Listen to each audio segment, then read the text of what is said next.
Good afternoon. Good afternoon, everyone. I see the room filling up. Everybody's getting in here. And just like you guys, I'm excited because we have a special presentation, special guest here today to join our SFC virtual family. First and foremost, thank you to everyone who registered. Thank you for taking the time to join us. We promise you will leave this conversation with plenty of advice and nuggets to help you moving on into your future. And like always, thank you to St. Francis College. Thank you to President Miguel Martinez Science. Thank you to Chief Operating Officer Monique Pryor for just giving us the opportunity to bring in such guests. Athletic Director Irma Garcia and also Maggie Martini, who was very influential in making sure everything went according to plan today. I'm just gonna jump in. I'm excited. I got to talk to Braeden last week on a call, and I can just sense his enthusiasm, and I can sense just the his true spirit of wanting to make sure our student athletes and all students have the proper advice and nuggets to move on in the future. He has a passion that you guys will see just jumps out the screen with some of his own personal tales and stories of what he's been through in his life. Braeden, he's a lawyer now, author, professor, and former college basketball player. He is currently an associate attorney in New York City at Sidley Austin LLP within its Securities Enforcement and Regulatory Group, which received the 2019 Chambers USA Award for Financial Services Regulations. Sidley Austin was also named Law Firm of the Year for Securities Regulations in 2020 and in 2021 by U.S. News Best Lawyers. Prior to entering his law practice, Anderson played basketball for Seton Hall Pirates, where he won a Big East tournament championship, but not only playing, he was attending law school at the same time. Uh, Anderson focuses his law practice on general regulatory enforcement, defense, and government investigations. In addition to his legal efforts, Anderson also serves as an adjunct professor of business and law at Monroe College in the Bronx. Big shout out to the Bronx. That's where I'm from, born and raised in the Bronx. And he's the chairman of corporate law section of the Metropolitan Black Bar Association, MBBA. Now, helping to facilitate this conversation with Braeden, we have someone that you guys seen him a lot. Dale. You guys know who Dale Favors is. Dale has over 25 years of sales experience, primarily focused in financial markets. He's worked with some of the world's largest hedge funds, asset managers, corporations, and public pension plans, advising them on securities transactions and their uses of financial data and technology. What you may not know is that Dale also played football in college at Florida A&M. He played safety for 2 seasons. So these guys are going to have a lot to bounce around for being student athletes and balancing both their education as well as their athletic ambitions. So once again, please take a pen, use your phone, get these notes, take these nuggets in, and just enjoy this great presentation we have planned. Dale, Braeden, the floor is yours.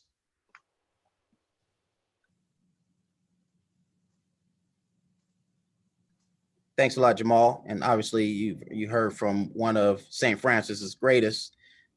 Jamal Womack was a star guard at the school and continues to deliver that passion in what he's doing with the school and driving not only better outcomes from an educational standpoint, but connectivity to the alumni as well as opportunity for students. So that's what this is all about. So we bring you here today, and we bring Mr. Braeden Anderson here to have a discussion about your options, what it is for you, and how do you take what you have, whether you're performing on the field of play, whether you're performing in the classroom, whether you're performing in the performing arts, whatever it happens to be. How do you transition that you have and bring it and make it something that's valuable to some organization that's willing to compensate you for that? It's your value proposition. So Braeden, thank you for joining us today, man. Appreciate you. Thank you, Dale, and thank you to St. Francis College, and thank you to Jamal for the introduction. As you read those things off, it's crazy that those are all facts about me. Honestly, it's wild to really just sit here and reflect on my journey and how blessed I've been and just how crazy it is to be here and have this opportunity to speak with you guys. Really just truly grateful and blessed. Thank you. think that's important, and we're going to talk about that journey. And any questions you may have, students, and anyone, please put them in the chat, and we will definitely get to them, or the Q&A. Either one, we'll find them and get to them, because I think this is going to be a great discussion. This is really about you, but it's how you find yourself in someone else's story. You take different pieces out. So, Braeden, I know that you are an international student. So you were a athlete from Canada who came to the US to seek your basketball, use your basketball skills to obtain a degree, and then figure out what you were going to do strategically from a career standpoint. Talk to us a little bit about life in Canada and how you made that transition to America. Yeah, I think that's the natural place to start. I think, just as a brief segue into that, as a professor, I find myself trying to encourage my students to try to just expand their horizon and think of their future in a slightly different way. And one of the ways I try to do that is by encouraging them to go to law school, right? I'll say, hey, you guys should all go to law school. And it's not because I truly want everyone to go to law school. It's because I like to challenge, because I know a lot of my students, they're going to say, no, I couldn't do that. And you kind of challenge what they think. And in my experience in Canada with my teachers, wasn't like that. And I try to kind of pick that up and work on that a little bit. Growing up in Canada was tough. Especially in Alberta, only about like 0.2 or 0.3% of the population in my town was Black. I was the only Black person that I knew. I was the only Black person in my school. My family was the only people of color that I ever interacted with. And that had a huge impact. Not only just like on my own psyche and what you see, right? Because when you don't see Black doctors and Black lawyers and Black professionals, that's tough. Like that's just tough as a kid to grow up and your teachers aren't Black, right? Like nobody, like there's just nobody who looks like you. And so representation becomes a really, really big thing. Whether it's conscious or not, right? And I don't think that it was necessarily conscious, right? As an 8-year-old, as a 10-year-old, as a 12-year-old, I'm not thinking to myself, oh, I can't be a lawyer because I don't see Black lawyers. That's just happening subconsciously. I don't even realize it. But if you were to tell me, hey, Braeden, like you could become a lawyer, I'd think you're crazy. And first of all, no one would tell me that, right? Because my entire community wasn't really accustomed to that, right? When they look at me, when they look at a little Black boy, they don't see a future lawyer either. And again, it's not always conscious, it's subconscious. They just don't see it. They don't see a future lawyer. They just don't. Maybe they see a future basketball player, maybe, right? If I don't screw it up, right? But the way that I was treated in that way, right? My professors, teachers, parents of my teammates on the court, parents of my friends, I was absolutely not seen as somebody who was going to do much with my life, and definitely not seen as someone who was going to go to college. And so leveraging basketball became really important for me. But I think a lot of folks in their life end up in a place where they're struggling, and I was really lucky in that way. I was really, really, really struggling. I became homeless for the first time at 12. We're not going to get in totally into this, but like I had a lot of troubles at home. Dealt with some abuse, and it just wasn't a safe place for me to be. And there's two different ways that kids can kind of deal with that. Some kids kind of go back into their shell, and they just kind of, it's tough, and you just kind of let it happen, and you just let it totally destroy your confidence, and you kind of go internal.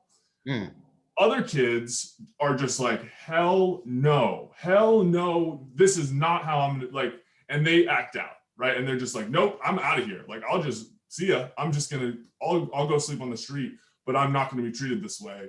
And I'm lucky that, I didn't feel lucky at the time. I absolutely did not feel lucky at the time. But in hindsight, I'm really glad that that I had that reaction. Yeah. It absolutely, that route. That's the route you took. You took the. I was like, heck no. This is, and I didn't always convey that in the best way. Like, I definitely acted out in school. There was a lot of, you didn't see it, right? At school, you'd be like, why is Braeden acting like that? What's going on? You didn't know what I was dealing with at home, right? You just knew, oh man, like, Braeden's a problem at school. Little did they know that I was, sleeping on people's couches, sleeping on benches. But I was in that period for about 2.5 years, and it was tough. Like, it was clear, like, it was one of those periods in anyone's life who's maybe been in a situation like that. If not, then compare it to whatever the hardest point in your life has been to this point, right? It's one of those moments where, like, you can go either way, right? Like, you can either kind of double down and, like, look yourself in the mirror and be like, holy crap, like, life is tough. Like, what am I gonna do, right? Like, I need a plan, because this is insane. This is not, like, I had no idea life was going to be like this. What am I going to do? I need a plan right now. And, if you have that conversation, you're able to kind of transform yourself, right? And develop into the person who's capable of getting out of that situation. It's amazing. If not, then maybe you turn to substances, because I had friends in all walks of life, right? I had friends that, God bless them. I still talk to some of them to this day. Some of them are still some of my best friends who, were going one way. I had friends who were, on the basketball team and were kind of my teammates. And I had friends who were really going, in the wrong direction, who I've kind of lost contact with. And you kind of have those moments where it's like, where am I going to go? Right. And in that moment, I was fortunate to kind of have this realization that, listen, I'm not, and I think it was born out of, like, a survival instinct, right? It was like, I was like a hunk of coal or whatever, and I was going to turn it into dust, right? Because the pressure was immense. So I was going to turn into dust and just, like, it's over, or I was going to start to harden and turn into a diamond, right? You wouldn't wish that pressure on anybody, let alone someone at, like, 12 years old, because I think it's a little too much to ask of somebody. But it was going to go one of those two ways for me. And what ended up happening as a result of that is I just started to think about, okay, I am not the person right now who is capable of achieving my goals. I wanted to get a basketball scholarship and play in the US. I wanted to go to college. I wanted to become either, at that time, a doctor or a lawyer. I wasn't sure yet. Those were my goals, I decided, right? And they were lofty. I wasn't doing well in school. I didn't have a stable home. I didn't have a single scholarship offer. And I'd actually just been kicked off of my basketball team. So Stop for a second. Kicked off the basketball team. Yeah. You were homeless. Yeah. Weren't doing well in school. Yeah. But you were able to figure something out. Was it some people who saw something in you that pulled you out of that, or was it a combination of you pulling yourself out as well as some assistance for some others? Tell us a little bit about that. It's always both, right? People who try to represent that they did something all on their own, that's just never the case, right? And all respect, just there's people who really have overcome a lot, and they try to make it a little bit too much about, like, their innate genius. Right. Pulling myself up from my bootstraps. That doesn't just happen. It's never that. It's always both. I will give myself credit first to say that I realized in this moment where I was going to either totally fall apart or I was going to do something about it, that I'm not the person who's capable of achieving these goals that I have, right? First setting the goals and saying, like, this is what I'd really love. I would love to be able to do this. It's totally insane, right? Like, not one college scout in the country, in the world, knew who I was because I was playing in a town of 20,000. I was averaging 20 and 9. Didn't matter. No one knew who I was. I was totally unknown. You Google me, no, nothing.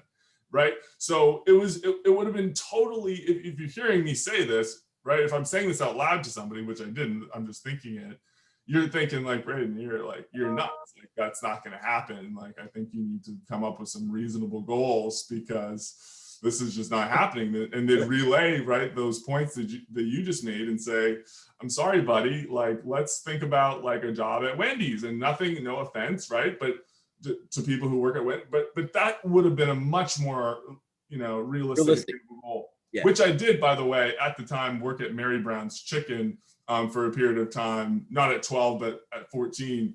I worked at a fast food restaurant and a grocery store and did a bunch of landscape. I did a bunch of different things to kind of support myself. But the realization that I made that I wasn't that person who could do what I wanted to do, and therefore I needed to change, and that it was okay. I had to be okay that my current version of myself wasn't enough. And that was okay. It wasn't fair that it wasn't enough, because I think, right, if I was raised in a different way, in a different circumstance, if I had more support, more resources, if I had a better home life, if I was raised in a more diverse, population, right? All these if that, and if things were different, right? Maybe I don't need to have this heart to heart. Maybe I don't need to totally reinvent myself, right? These things were out of my control. However, nevertheless, I had to just kind of accept, regardless of, my stepdad did this to me, he did that to me, this happened to me, something's got to give, right? Regardless of all that stuff, I had to be like, you know what? Those issues they're not my fault, but they're my responsibility, because this is my life. Right. And I got to do something about this. I don't want to be homeless. I don't want to work at fast food chains for the rest of my life. I'm better than this, and I'm going to prove everybody wrong. And so I think at first for me, it was spite. My motivations have evolved and progressed over the years, and I'm no longer angry, but absolutely as a 14, 15-year-old who just got kicked off the basketball team and I'm in all this trouble. I was angry, and I was like, man, I'm going to show all you guys that that's not who I am, that I'm destined to do great things, and that I've been dealt a tough set of cards, but you just wait and see. And I think that was the first, time that things changed. And I wasn't that person yet, but I made that decision. And when I did that, that's where we get to the second piece, Dale, of what do I have at my disposal? What people, what resources do I have? And how can I make a plan? Right. So you stop making excuses. That was the first thing. You're like, woe was me. Okay. Everybody's not dealt the same cards. I know this, but it's up to me to figure out how to get out of the situation I'm in if I want something better. So that's first, it starts with you. And that's what you're saying. So that's part one. And then part two was coming up with a plan of how to get out of this. So what's the parts of that plan? Talk to us a little bit about that. Yeah. So rah only gets you so far, right? You got to have rah. You do. You have to have it. And I think it can be really important to get you out of a horrible situation, right? But after that, you got to have a plan. And so I started to just, once I came up, I was like, I'm doing this. And I had that motivation and that desire, and it started to really burn, deep inside, right? Deep. And I was like, I'm going to do this or I'm going to die, right? It was it was nuts, right? The type of motivation and ambition that started to kind of fester. And I was kind of, to be honest, I was motivated by the unlikely nature of it. And I've continued, by the way, to be motivated by that. Like, that excites me. The fact that I could picture my friends, family, teachers, just like shaking their head and going, no, you're crazy. Like, that made me obsessed. Like, I just loved the idea of everybody being wrong and flabbergasted with where I would later be. And that, I pictured that over and over. That's what drove you. That's the chip you had on your shoulder. I couldn't stop thinking about, oh man, because, not to make this about him, right? I don't want to talk a lot about that. But, he told me all the time that I'd never become anything, that I'd end up dead, in jail, or on drugs, or all three. And so it was one of those things where I would picture just the look on his face, right? If I was to become a lawyer one day, etc. But so, okay, to answer your question, I start to look at what I have. And I'll be honest, basketball, not my first love. Football was actually my first love. I still have records for Pee Wee football as a running back before I got too tall. I scored like 22 touchdowns in Pee Wee. And so football was like my love. But when I looked objectively at my situation, basketball gave me the best shot. I knew this man named John Hegwood, who played in the NBA for a number of years and who runs a program called the Calgary Youth Development Center in Calgary. He's a black man. He's somebody who, when I was exposed to his program, he saw me. I had some, I would talk back, and he's a disciplined type of dude, and so we would clash a couple times. But he started, despite all that, he saw the talent, and he saw that he saw the potential in me, and he was one of those first male figures in my life that I think, because of what I'd been through, I had issues with male authoritative figures. Mm-hmm. But he was one of those first male figures in my life who kind of saw me, was like, you know what, you're acting crazy, but I'm not going to let that turn me off right now. Yeah. I'm going to stick with you and work with you. And he worked with me and helped me see that potential. I couldn't always make it to practice because I had to find a way there, and it was deep in downtown Calgary, like 45 minutes away, and I didn't have really a ride to get there. But he would work with me, and even though I couldn't show up to practice very often, he just stayed on me. And another person was a guy by the name of Ro Russell, who some people have heard of and know about, who is credited with discovering and developing like talent like Tristan Thompson, right? And Corey Joseph, Andrew Wiggins, right? Prolific players, all NBA players. So, with those two guys, I saw some assets, I saw some resources, I saw some potential that, okay, I got to stick with these folks. I got to work harder in school, but if I can leverage basketball, right, to help me gain an education, then I can kind of take myself out of this situation. And so that's kind of where things started for me, and right. How I end up leaving Canada. So you end up leaving once you figured it out, right? It wasn't an easy road, but you were able to find a road that led to a college opportunity in the US. Exactly. And how difficult was that? You're in Canada, nobody knows you. Yeah. You haven't done well in school. Maybe maybe towards the end you started to get it together, but it's late. How do you make that transition? So I got an opportunity that wasn't a great opportunity. Okay. And this is what, like, everybody can relate to this. Okay.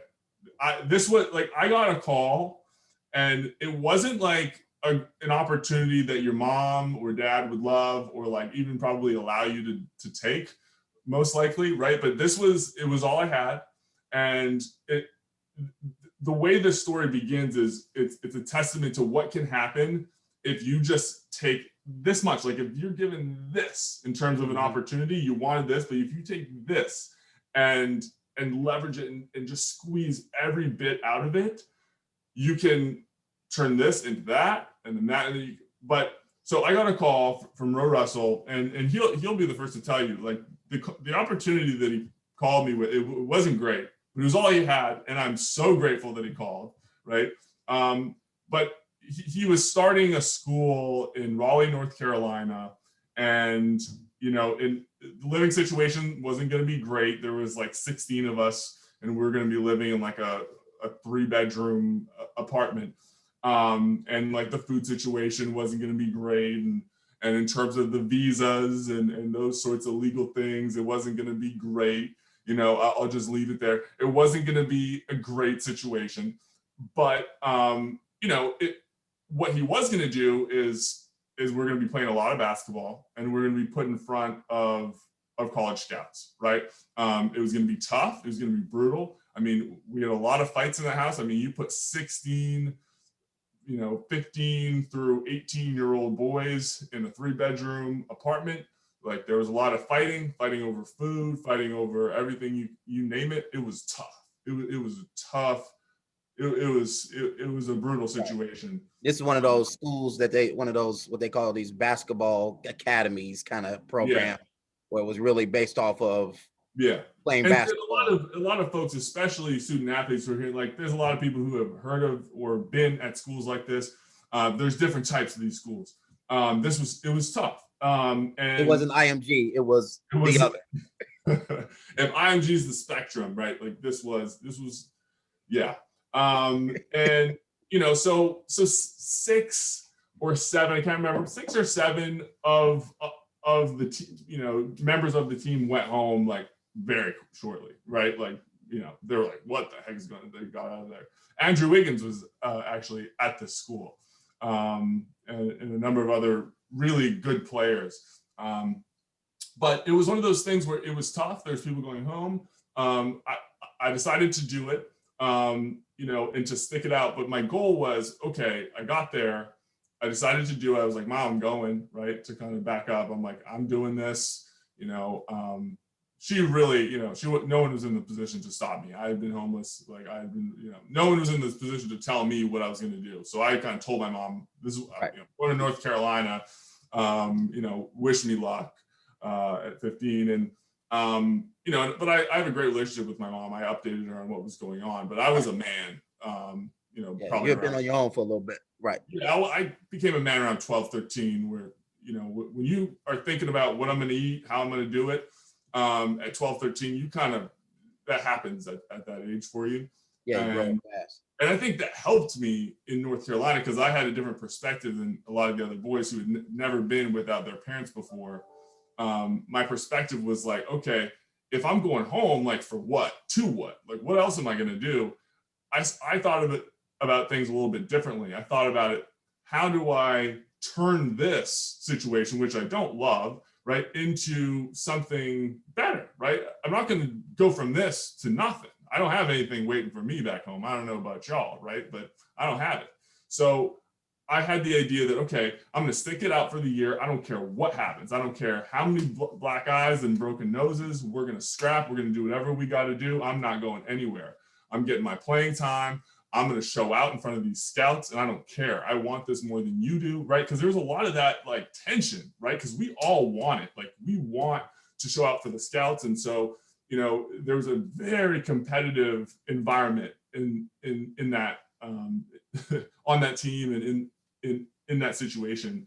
And so my goal was, okay, I want to show out, not just for the college scouts, but I want to get my name, rising enough in terms of the hype and the rankings, so that I can transfer to another prep school, like a prep school that's legit, and that that we're fed 3 meals, and right. I wanted to kind of leverage that into a better situation, which I was able to do. Right. I was able to transfer to Wilbraham and Munson the second year, which was like one of the first major blessings, right? To be there on scholarship. Wilbraham and Munson is one of the best private schools in the country. I mean, it was an amazing, drastic transition. Yeah. So you took that, what you talked about, turned it into this, right? Which was taking you on that journey to what your goal was to get to college. And right. So you're able from there, you get to, I believe, Fresno, right? Right. So, and there's some things that happened in between there. Some complications. I ended up signing with Kansas first. I was one of the top prospects that year. Right. I definitely, at that point, you tell me I'm going to become a lawyer, still, like, I don't know. I'm going to the NBA. Right at that point, based on the short window of time that I had as a junior to go over to the US as a junior, and in 1 year, 1.5 years, have an offer from Kansas and Arizona and Kentucky and Duke and all the other schools, that was really unheard of, right? Because usually for every other prospect, like, they've been scouting this dude for their whole life. Like they've been scouting this dude since like 8th grade. Like they know everybody. And so for me to just jump on the scene, it was tough. And so I had to beat a lot of those players up the line, right? And kind of show, oh, well, you know, he had better numbers than him in this game. Oh, and that guy that we've been following, you know. So my high school career was really good. Kansas didn't work because of, you know, a situation related to the North Carolina school. We won't get into it. But I decided to go to Fresno State because Rodney Terry, who coached Tristan Thompson and Corey Joseph and knew Ro Russell, just got the job there, came over from Texas. And, you know, so it was an opportunity to be a big fish, small pond, do a one and done sort of situation. I had to sit out a year because of an academic issue because of that, you know, situation. But, you know, that was the plan, right?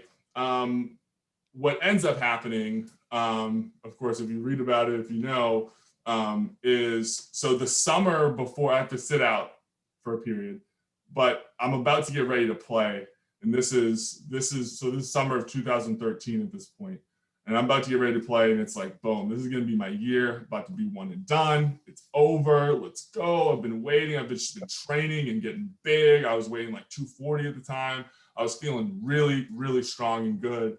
And that whole summer leading up to the season, I was with the Canadian Olympic team. I got the call from Steve Nash. He's like, yeah, come out. We're going to fly you out to Toronto. So I was working out with Steve Nash and Anthony Bennett and Wiggins again. And, you know, it was an incredible summer with Tristan. And, you know, there were Canadian talent. The Canadian basketball talent was tremendous. And so, like, to be on that list and to spend this whole summer working out with those guys was like, I was on cloud 9.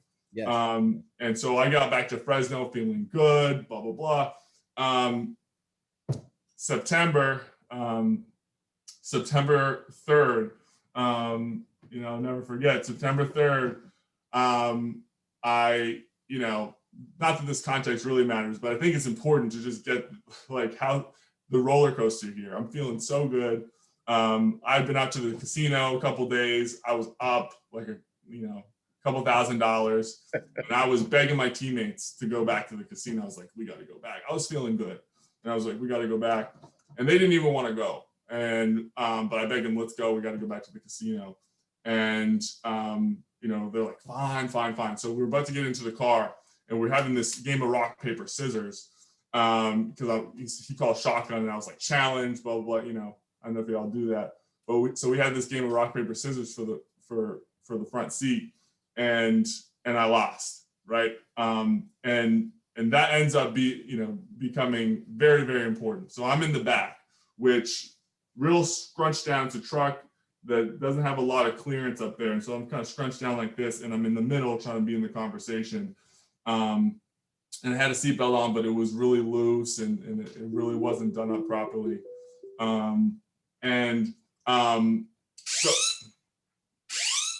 Sorry. And we end up getting into a really, really, really bad car accident. A drunk driver swerves into our lane on the way there, and I kind of get launched into the ceiling.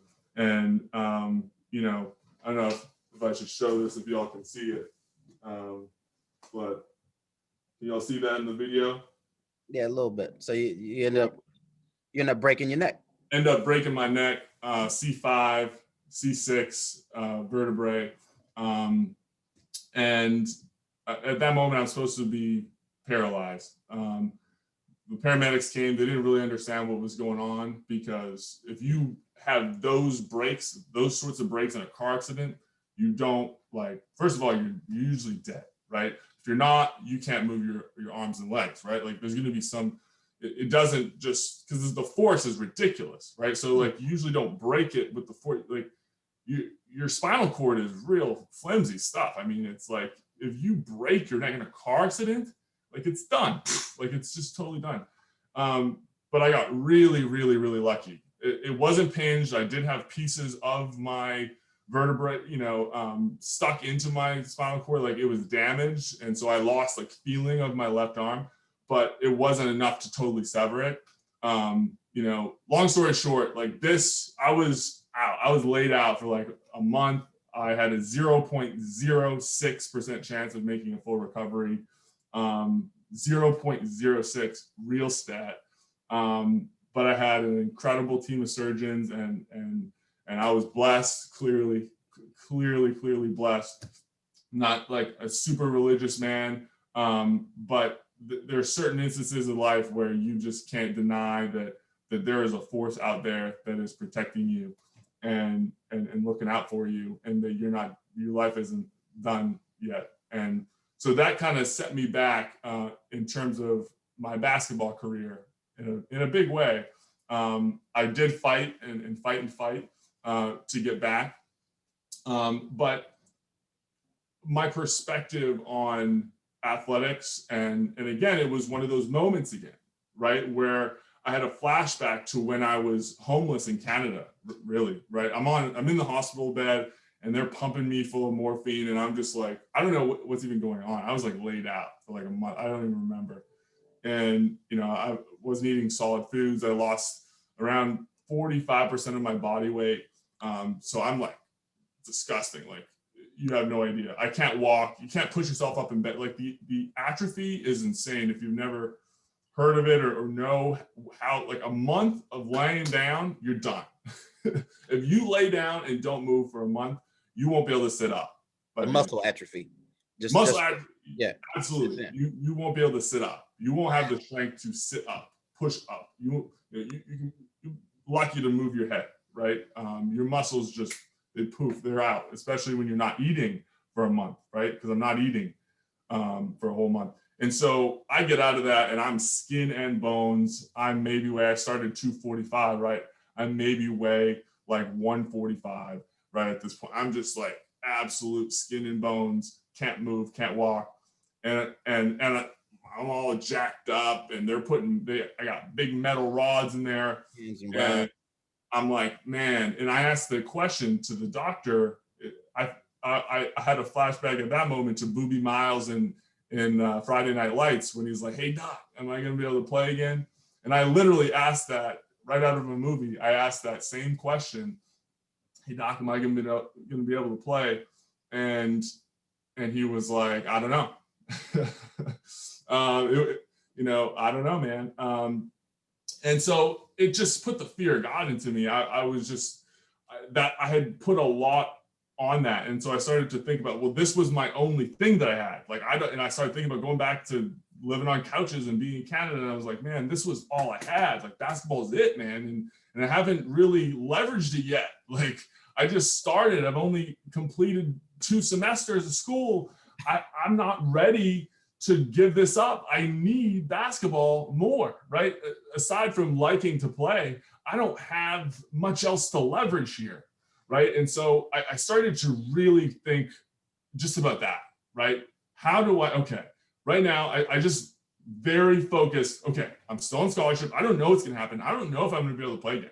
I don't know if I'm gonna be able to like run again, right? I don't know what the heck's gonna happen. It's all going through my mind. So what can they do? Can they kick me off scholarship? How soon can they do it? What do I do? Okay. For a lot of reasons, it made sense for me. Some people were encouraging me to take the semester off. I've already, at this point, I'm behind like 2 months, and like I can barely move. So like take the semester off, right? Would be like the classic advice. I decided not to do that because of different issues and keeping my scholarship and etc. That it didn't make sense to do that. I wanted to stay in school. So I caught up. The 2 months. I had my mom come stay with me for a little while. I stacked textbooks up, in bed because I couldn't really move, but I could kind of type a little bit, and I could read. And so I had my mom kind of pull things up, and I would just kind of do it. And I was able to catch all the way up, and do very well that semester, despite kind of everything that was going on.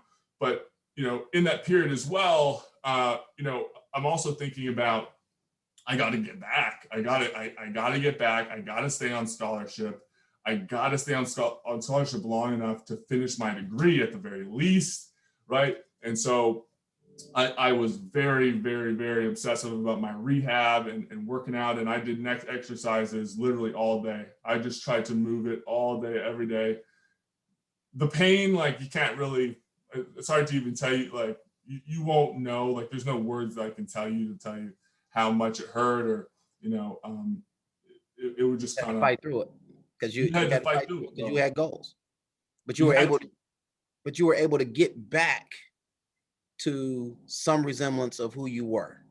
I was able to gain a lot of the weight back, got back up to about 235. I was able to get back and start practicing full on again. But more importantly, I came up with this idea that was really focused on not knowing, because the future's uncertain. I decided, okay, I need to get as much education, squeeze as much education, free education as I can out of the basketball. Right? Because I started thinking about it, I was like, well, damn, this is wild. Because I've sacrificed a lot. I've given a lot to this game, and I have not made a dime. It was the first way I was thinking. I was like, I haven't made a dime. I'm about to retire and be done playing, and I haven't made a dime. And I was mad for a little while. I was mad about basketball, and I was mad that I gave more to basketball than basketball gave to me, right? And I just started to think about it a little bit differently, because I thought, well, I'm getting this free education, and it's up to me what this ends up being worth. I can make this worth millions of dollars if I play my cards right. And so I started to think about ways to do that. So first, I'm adding up, okay, tuition every year, as Fresno is around 30,000, plus room and board, we're talking about 40, 50 a year.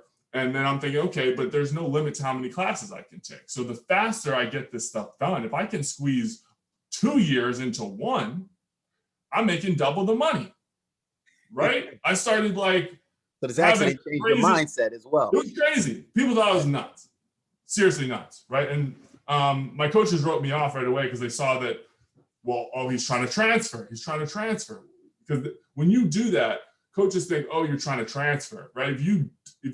I took 36 credits, right? In one semester, 36. I had to write a letter to the president to get him to let me, because you're not, of course, not allowed to do that.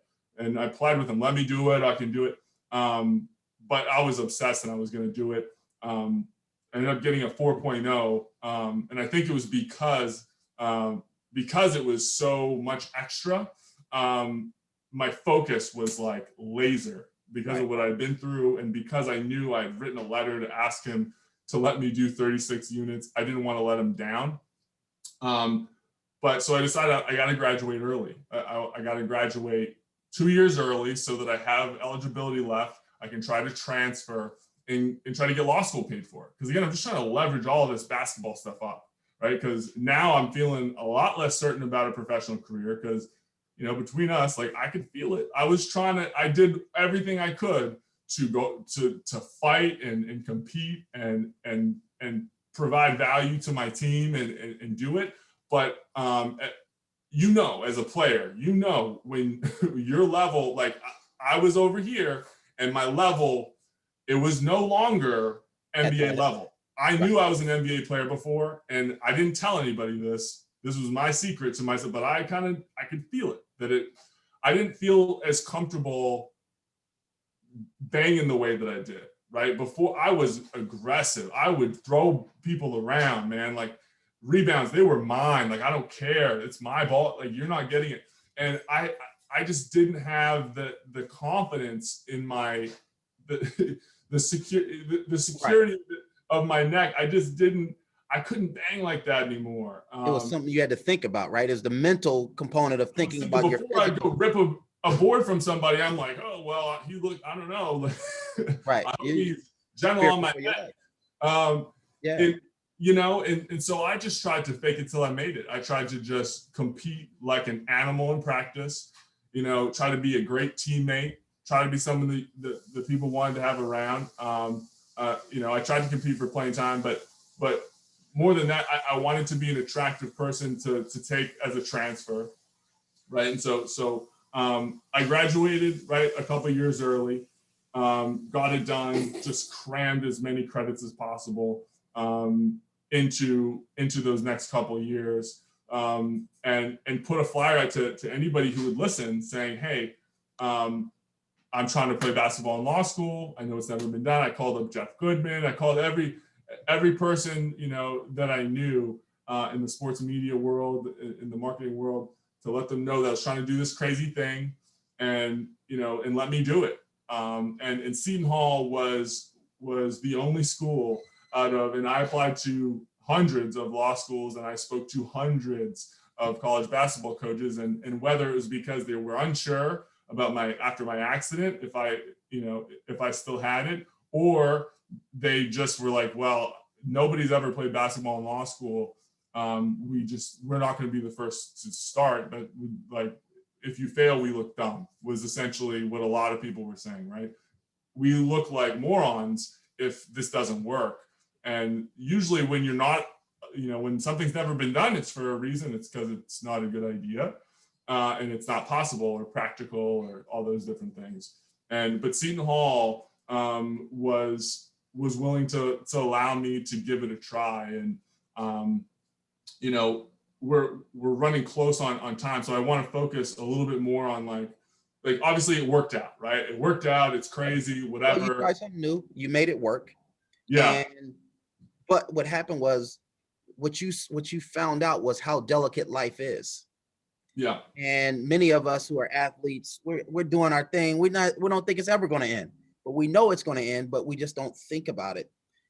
You had a disruption in that, which had you thinking about what other than basketball could you do. And so I think it struck a nerve to a point where you began to strategize about your future. And I think that's very important. We have a couple of questions I want you to get to.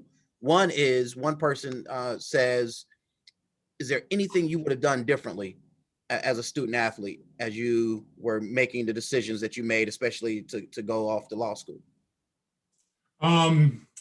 Ultimately, so there's one, but at the same time, it's hard to it's hard to have regrets. I would say number one, don't have regrets, because life's long and you can reinvent yourself like that, right? Don't feel like you are a victim of past circumstances or a victim of present circumstances. You can change things up like that. You'd be shocked, right? Doesn't really matter. I don't care how bad your grades are. I don't care how little you've paid attention to this academic area of your life or your future career or what you thought you were capable of yesterday. It doesn't matter. You can do anything tomorrow is the first thing I would say. Two, if I was to pick anything, I would probably, because I started to think of as a student athlete, my scholarship as payment, I had offers to Penn, I had offers to Columbia. I probably would have went to an Ivy League school. It's probably what I would have done.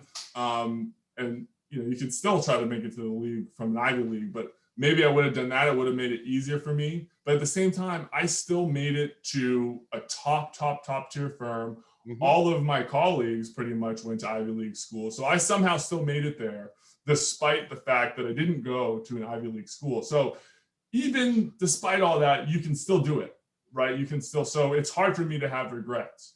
Well, it's about your life is your life. So everyone will have decisions to make. You just have to understand how aggressive and how much you're going to have to approach it based on where you are. So you could be at an Ivy League school and the route could be easier, but it also could be more competitive. Or you could take the route that you took and you go to Sidley from Seton Hall. There might not have been a lot of kids going to Sidley from Seton Hall. So you were a unique situation, but it was also your story. So this journey is part of your story.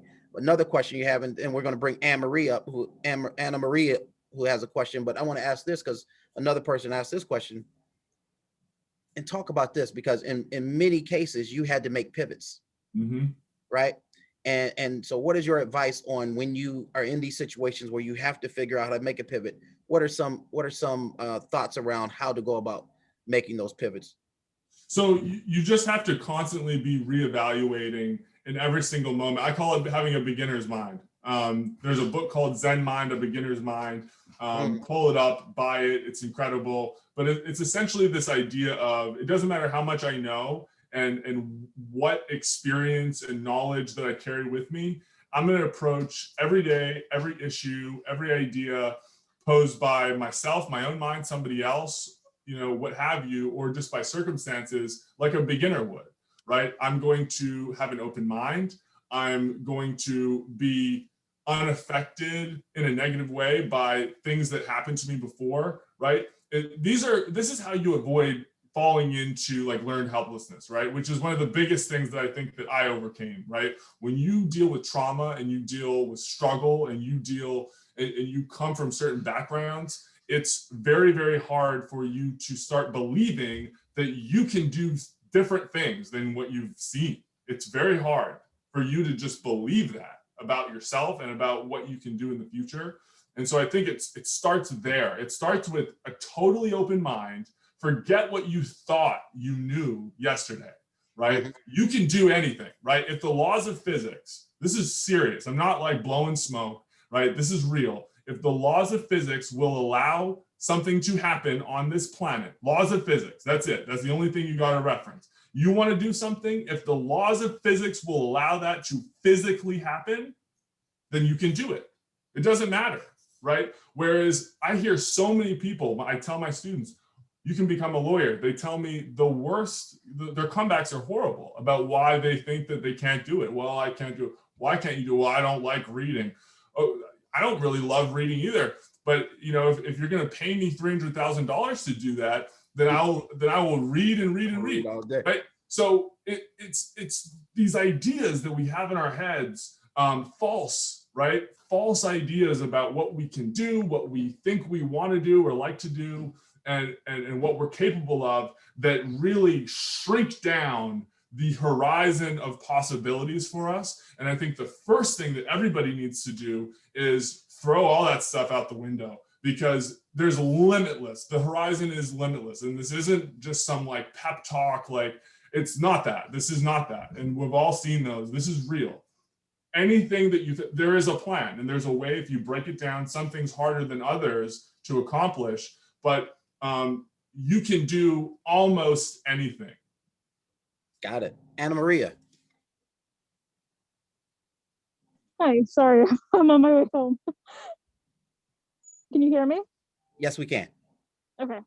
I don't know if you got the chance to ask my question yet or not. I couldn't hear you. I'm letting you answer it. It's your. Okay. I was just asking about, I want to be a guidance counselor in the future, and I know I have friends who are kind of in a similar situation to what you described and who are overcoming that as we speak. And I wanted to know, like, as someone who's going to be in that position of guidance and counseling, what would you have needed from someone in that position at the time when you're in college and high school, whatever it might have been? Like, what could have you have used during that time? Yeah, I think just like a lot of what I'm saying right now, right? Like, just belief in me, right? Belief that I was capable of going to college, capable of, going to law school would be a plus, right? But even just believing that I was, of value as a student. My experiences in Canada in the academic, school system were not good. And, I just think as teachers, and this, I'm not alone. There's a lot of people, not just in Canada, in the US too, in tough communities, whose teachers get burnt out, guidance counselors get burnt out because they see the same things, and they're not seeing anything different. So if they haven't seen their students go on to become doctors and lawyers, and they've seen them all kind of end up at very predictable places in life, then you start to get beat down a little bit over the years, and you start to feel like, man, like this is tough. Am I really making a difference? It's not really working. All these students, I really want them to succeed, but they all end up in these uncomfortable, these unfortunate positions. And I think you have to fight that to the extent that you possibly can. Fight the feeling of helpless and hopelessness, and really challenge those negative ideas, and never stop fighting them. Never stop, no matter what anybody in the administration, no matter what the student says about themselves, no matter what there's parents who say horrible things about their kids. No matter what anybody says, you need to stay true to your core values and believe in that student no matter what. And the moment that you feel like you can't do that, It's when you maybe need a break, you got to go take a sabbatical and really think about it. But always, always, always be, because you never know, for a lot of these students, and for me, if I had a guidance counselor like that, it would have been the only person, besides my mom, right, who would have told me that I was capable of that. And I needed somebody besides my mom to believe that about me. Yeah, you needed people to invest in you. And Anna Maria, I think that's exceptional. Great question. I think understanding what other people need is extremely important, especially if you're going to be in a coaching or guidance situation. Everyone's not the same person. So part of it is delivering messages, whether they be directly through communication or whether it be through some form of helping that person understand that you care about them is find out what they really want, because that's going to be the hardest thing. I think that's going to be the hardest thing, is finding out truly what they want, because you're going to get answers that are half-baked, that are kind of, they're based on what they thought about themselves yesterday. And so I think you have to kind of challenge them on what they really want, and really make sure that, really, are you sure you don't think you could try to push them harder, push them to want more for themselves, right? And speak to them as if you really believe that they can do it. That kind of subtle, psychology is massive, right? Like, speak to them like, no, like, I believe it. You're crazy if you don't believe it, right? Like, make them understand that their beliefs about themselves, their negative beliefs or narrow, right, or more reasonable, right? Because there's always, like, if you push kids hard enough, is what I've found, they always truly deep down, man, they would love to shoot for the very top. They would love to, there's always something higher that they truly, man, would love, but they're afraid. They're afraid to even admit to themselves, let alone others, that they truly would love to do that. And you, to kind of break that tension, believe in them, and so that they can start to believe in themselves. Yeah, failure and fear usually causes people to self-sabotage or lower their expectations for themselves. So that's what I would tell you. Thanks a lot, Anna Maria. I'm gonna have Dave bring up some key takeaways that I think from this conversation everyone should really think about. And the first thing Brandon talked about was know your value, know what your leverage is. And for he realized at some point it was basketball, but he first had to do this one thing that's on the list. He had to stop making excuses. And once he stopped making excuses, it allowed him to go through the process of identifying what his leverage points were, and then coming up with options for himself. Because you had very few options, you talked about that, but you took that one small option, realized what it was for you, and then grew it to a point where you were able to turn that into a college scholarship. And I thought that was extremely important. The other one is have a plan. And you have to, someone brought up the question of being able to pivot. You have to be able to take your plan and make that plan flexible enough so that it does allow you to pivot. Because you will have to make pivots, as you heard Braeden talk about. Sorry about that. Yeah. Braeden talked about the option of knowing he was about to have a bang out, a stellar year, and it being changed in a matter of seconds. Mm-hmm. And he had to figure out what he was going to do next. And then his approach to everything after that was all extremely intentional. It was all about, how many classes can I take in order to get this degree so that I can get it fast enough to still leave some years for me to pursue this basketball dream that I have. And it all came down to what he talked about was loving yourself. If you're not taking advantage, if you happen to be a student athlete and you're not taking advantage of what the school gives you, which is the education as well as the access, then you're doing yourself a disservice. So love yourself enough to take advantage of all those options.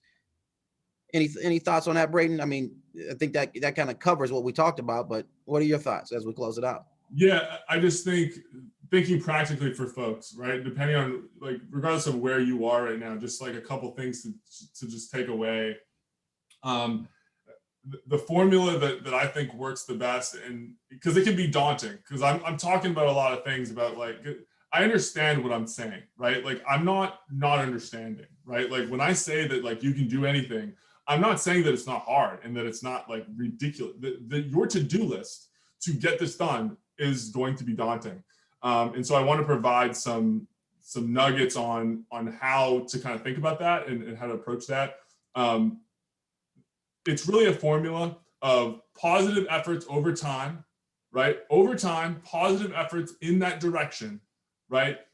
Moving towards that goal over time are going to equal the success. So it's not about overnight. It's about consistently every day just chipping away, right? Making efforts in that direction every single day, right? You can use the swing and a bat analogy. You can use the planting a seed. It doesn't matter, right? But somebody who is born into, easier, more luxurious circumstances than you, right?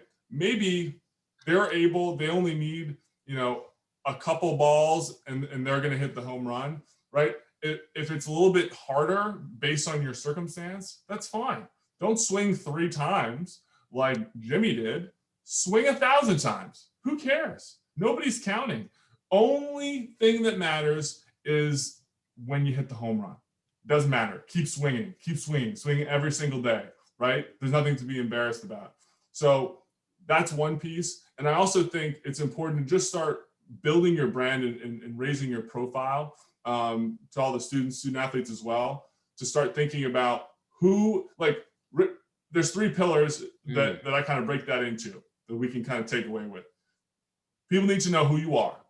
People need to know who you are.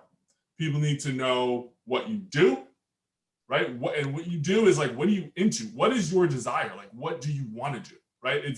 It may not be what you do right now. It could be what you want to do. People need to know who you are. They need to know what your desire is. The universe needs to know. If the universe doesn't know, not going to happen for you. People need to know. Don't be shy. So many people keep their goals a secret. Wrong. Don't do it. Tell everybody. Bring on the pressure. People don't tell people because they're afraid. They're afraid of what people will think. They're afraid of what people will think when they fail or if they fail. Oh, I told all these people. Now everyone knows that I failed. But they would rather make it, it's just a personal failure. Only me and my cat knew. No, make everybody know. Everybody should know. My goal is to do this. And that's something that I always did. Everybody knows what my goals are. Everybody knows. I tell everybody what my goals are. I want the pressure and I want people to hold me accountable if I'm falling short. I want it. It's also a reminder to myself each and every single day why I'm waking up that morning, what I'm trying to do, right? My goal is to be the best dad ever. I want to do all the things that I wasn't able to receive. As a child, I want to be that person for my kids. That's my goal every single morning that I wake up, is to be the best freaking dad ever. I read books. I do, and if there's a seminar you know of, let me know. I'm trying to develop. I think I'm doing okay, but I'm always, beginner's mind, trying to be better. I want to be the best lawyer I can be. I want to provide value to my firm, and I'm so grateful, right? Like, immensely grateful to be at an incredible firm like that. I just want to provide value and do what I can to stay there for as long as possible, right? So I want to be a great teammate to the people I work with, right? I want to be a great son and brother, right? In all the roles that I have, I just want to do the best that I can, right? And so everybody that's watching, you have goals too, right? Your goals to be successful, to be a great brother, to be a great sister, to be a great teammate, to be a great student. Whatever your goal is, make efforts towards it every single day and have a beginner's mind and know that there's always more you can learn and there's no limit to what you can accomplish. Well, we thank you, man. And that right there is being intentional. Braeden, we are so glad to have you come speak to the students here at St. Francis College. I hope they walked away